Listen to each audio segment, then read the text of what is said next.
Llibre dels Salms. Capítol 106, versets del 24 al 48.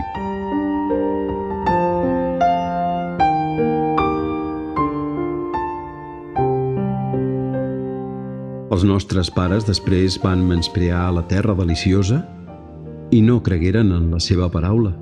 Murmuraven dins les seves tendes i no obeïren la veu del Senyor. Aleshores, ell alçà la mà jurant que els faria caure en el desert, que llançaria la seva nissaga entre els gentils i els escamparia per tota la terra. Després es van fer adeptes de Baal Peor i menjaren dels sacrificis dels qui no tenen vida. Així, amb les seves accions, li provocaren la ira i descarregar un flagell damunt d'ells. Llavors s'alçà Finehés i feu justícia i es deturà el flagell.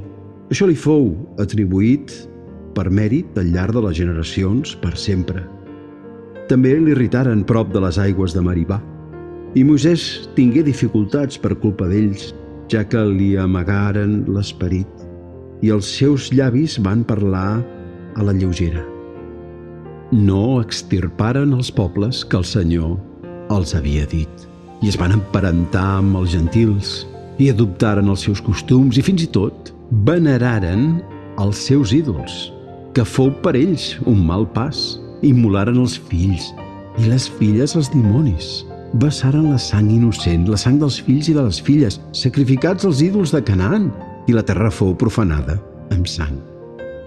Així es contaminaren amb les seves obres i es prostituïren amb les seves accions. Per això s'encengué la ira del Senyor contra el seu poble i abominà el seu heretatge. Els lliurà en mans dels pagans i els qui els odiaven els van dominar. Els van oprimir els seus contraris i foren humiliats sota el seu jou. Moltes vegades els alliberava, però ells es resistien en els propis designis i s'enfonsaren en la seva maldat. Tot i així, ell va mirar la seva angoixa, sentint les seves lamentacions i amb benevolència es recordà del seu pacte. Se'n compadí per la seva gran clemència i va fer que en tinguessin llàstima tots els qui els esclavitzaven.